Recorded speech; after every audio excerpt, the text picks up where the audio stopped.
What's going on, fellas? So today I'm going to give you 7 red flags that's going to tell you if you shouldn't be dating a woman, but also if she's a little bit nuts. So one thing you need to understand before we get started, the success that you have or that you don't have, or the failures that you accumulate or you don't accumulate in life will depend on the people that you involve in your life, and especially the women that you decide to involve in your life. So it's important to understand what type of women you should stay away from. It's great to work on yourself, be the best version of yourself, but if you include the wrong women in your life, 9 times out of 10 you will lose it just as fast as you got it. All right, G, so take notes and pay attention. Now, first warning sign, and a lot of you guys have experienced this, and this video is going to be coming from my experience, most of it. All right, guys, now, first sign is instant love bombing. Now, let me talk about love bombing for a second. I don't necessarily think love bombing is a problem, in theory, and the reason why is because there's nothing wrong with excessively showing the person that you love them. You could call it passion, fellas, but if you just meet a woman, I'm talking about like the first week of y'all dating, and she is love bombing you to the point where she's making you feel like the king of the world, fellas, I know it feels good. And I've been through this before. I'll give you an example. When I dated this chick that I thought was my soulmate at the time, because at the time I was in my younger 20s and I believed in the soulmate myth. But within the first week that me and this chick got together, bro, I thought I was in love. And this is how men fall in love. And some women know how to do this, but some women do this because they have something called BPD. All right, G, and we're going to talk about this today. Now, I'm not a psychologist or a doctor, so I can't actually diagnose anyone with anything. But it is not hard to put shit in Google and find out a certain type of personality disorder somebody has. Now, fellas, let's talk about instant love bombing. Remember I told you, love bombing ain't a problem if you've been with somebody for a while and you want to show them appreciation and gratitude and show them you love them. But if you just meet someone, bro, I remember times we would go on dates like in the first few weeks, and I would like come back from the restroom and come back to the table and she waiting on me, and she'll like look at me and be like, oh my God. I'll be like, what's going on? She like, you're so beautiful. I'm like, okay, I appreciate you. And you know how I tell you that one of the signs that a woman is sexually attracted to you is that she's staring at you all the time and she's like obsessed with your physique if you got body game and whatnot. And bro, you know, and if you ain't got a sense for this, you're going to get wrecked. You know the difference between a woman showing you that she's attracted to you versus she making you feel like she's the first man she's ever seen in her life.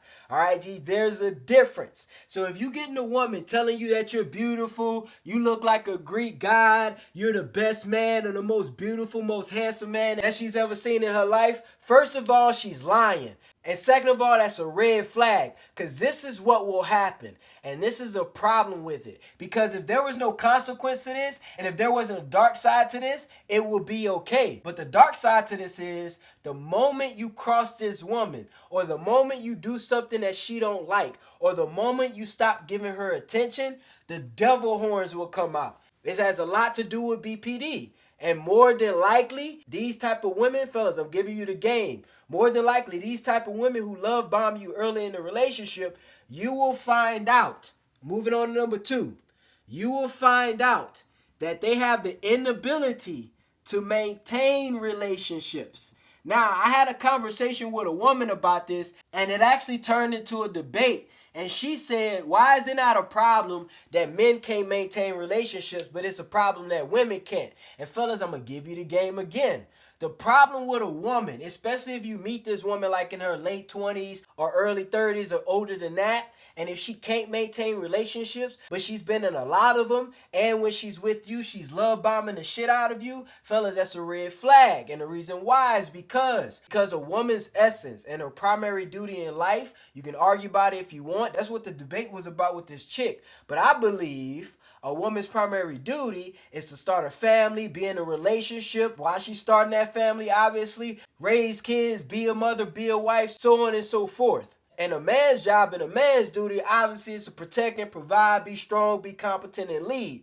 So if a woman has got to a point where she can't maintain relationships, I ain't gonna say the bitch is crazy, but there lies a problem. Just like if you meet a man and he's 30 years old and he has no mission or no life goals or no purpose or he's doing nothing with his life, that should be a red flag for a woman. So if a woman come up to me and ask me, should I date this man who's 30 years old and a piece of shit and he has nothing, I'll probably tell her no if I cared about her. All right, G? So understand, if a woman cannot maintain relationships, but she's with you and she's making you feel like she's the best person to be in a relationship with, your radar should go up, all right, G? Pay attention. Now, moving on. Now, the next one, and I'm going to be quick with this one. I'm going to get real practical, all right? And this one's easy to find out.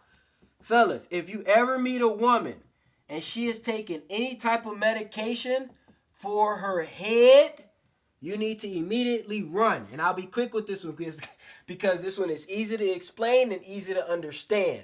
And when I say meds for her head, I don't mean her hair. I don't mean hair products. I mean her mental, her brain. Because the fact of the matter is there's a contingent amount of women who have a lot of psychological and mental disorders and they take meds for their head. And these women, you need to stay far away from, because 98% of these women are batshit crazy. All right, and I don't have to explain this because some of you guys already know. So all you got to do is check a medicine cabinet when you go to a crib. All right, it's easy to figure out. Next one. Now, G, pay attention to this one. All right, because some of you guys fall for this. If you ever have a woman that tells you stories about her exes. Now, G, first thing, red flag. You should never sit there like a simp, like a beta, and sit there profusely listening to a woman tell you stories about the men that she's been with. It's almost you being a cuck. It kind of puts you in that realm. Not exactly, because you ain't really doing the actions of being a cuck, but you're kind of in that realm when you're sitting there listening to her blabber about all the dudes she's been with that she probably rather be with other than you. But that's not the point.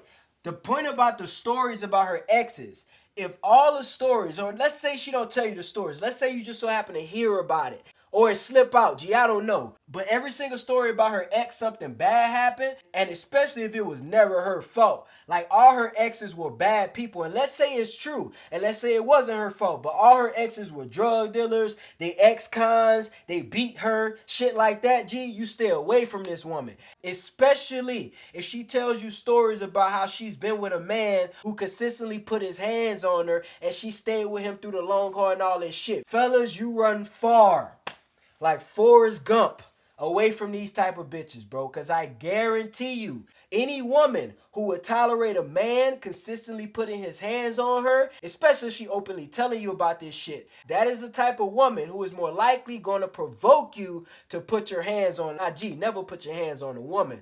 But at the same time, there are some women who will push you to the edge and make you want to choke them on the wall, bro. It be some women out there like that, bro. And those are the type of fucking women. I kid you not.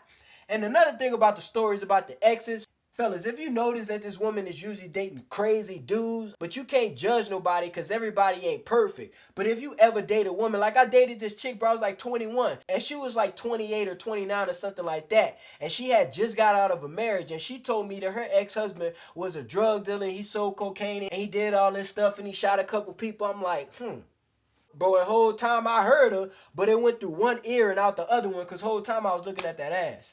All right, G? So this is the problem. Don't get blinded by the box. This is why most of you guys completely ignore and are oblivious to these huge red flags, bro. These are red flags you can't ignore, G. Because most of these, like I said, all relate, especially number one, relate to this woman having a BPD. All right. Remember I said I'm not a doctor or a psychologist or a therapist, so I'm not diagnosing anyone. But at the same time, you got to read the symptoms and not the diagnosis. All right. Next one. Number 5. Fellas, if a woman, related to number 4 kind of, but not exactly, but if a woman ever, fellas, ever, I mean, this is anybody, really, man or a woman, kid, dog, whatever. But if a woman ever puts her hands on you, you never physically retaliate. But fellas, if a woman ever, G, listen to me, ever puts her hands on you, you get the fuck out of Dodge and you never talk to that woman again. Now, sometimes guys miss the warning signs before she actually knock him upside the head, bro. But there are warning signs. I'll give an example. Let's say you guys are bantering and then you say something and get out of line and piss her off. And she has the reflex and kind of love taps you. And you know the difference between when a woman is playing with you, but when a woman is violent. All right, guys, you know the difference. You got common sense. You do not need a whole video and tutorial about how to find out if a woman is violent. You can tell, G. All right? It's all in her body language. But the point is, do not, under any circumstance, I'm going to put a star right here. Do not, under any circumstance, deal with violent women at all. All right? I don't care how bad she is, G. I don't care how much she love you. I don't care how much she cook for you. This is an automatic disqualifier. There's a lot of shit that comes with that on her behalf and yours. This is you being concerned with either her safety or yours, all right, G? Don't do it, ever. Because you don't know how many men get their ass beat from day to day and don't come clean, fellas, all right? It's real shit for a lot of men, fellas, so pay attention. Don't deal with violent women. All right, we got two more. Next sign that a woman might be crazy or unstable is if she's hyper jealous. All right, fellas, and this is going to have a lot to do with BPD, so I'm going to put this over here. Now, here's the truth of the matter and a fact about female nature. Women want you to have the ability or capability to get women. And they also want women to be attracted to you. But they don't want you out here fucking every woman you see if you're in a relationship with her. So there will be times where she will get jealous. It's female nature, all right, G? Sometimes women get jealous of shit that they ain't even supposed to be jealous about. But if you ever meet a hyper jealous woman, how do you know if she's hyper jealous? G, if on the first date you on your phone and she asks you who you texting, G, get up and go. Don't even pay for the check. Just get up and go. Bro, this shit happened to me, bro. I met this chick at the movies on the first date, bro. We chilling, right? We sitting in the movies before it start. Y'all know the previews take like 20 minutes. We sitting down waiting for the movie to start. I'm on my phone, bro. I ain't even texting nobody, really. I'm just playing the game. But she can't see because I got the little privacy screen, G. That's a gym, bro. Make sure you get a privacy screen. G, I'm playing a game on my phone. She gonna look over talking about who you texting. I'm like, what you mean? Who is you? Bro, it tripped me out. I didn't even know how to react at the time. But lo and behold, like most of you guys, I kept dating her. Why? Cause that ass. And then the bitch ended up being crazy, stalking all my exes. Bro, don't do it. So if she's hyper jealous, it does not mean she loves you. Don't let nobody lie to you, fellas. That's not a sign of attraction. That's a sign of a demon. All right, fellas? Number 7. And last but not least, you already know I couldn't leave this out, and I'll be quick about this one. You can go do some research on this term if you don't exactly know what it means for all the people in the back. But if you meet a woman and she either outwardly or covertly assumes the position of a feminist, just leave, fellas, all right? It's not going to work unless you're a feminist as well, because there is a such thing as male feminists. There's a lot of them out there. A lot of them, trust me, all right? I see them every day. So if you're okay with the clown world bullshit, that's fine. But if you're not, do not deal with these women. 9 times out of 10, she's batshit crazy. I don't care what nobody say. 9 times out of 10, she may be very feminine. It doesn't matter, G. The craziest woman that I've dated, and this bitch was nuts. The craziest woman that I dated was feminine as hell. Bubbly as hell. Nice, sweet as a motherfucker, G. But she was a nut. I'm talking about a miniature Tasmanian devil. The bitch was crazy. So it is possible for a woman to still be feminine and have a mental disorder. All right, G? So pay attention, because like I said, a big part of your success or your failure will depend on the people and the women especially that you involve in your life. So share this with a homeboy who this will help out, who you know needs this. I appreciate you guys for tuning in today. It's your boy, KD. We out here, baby.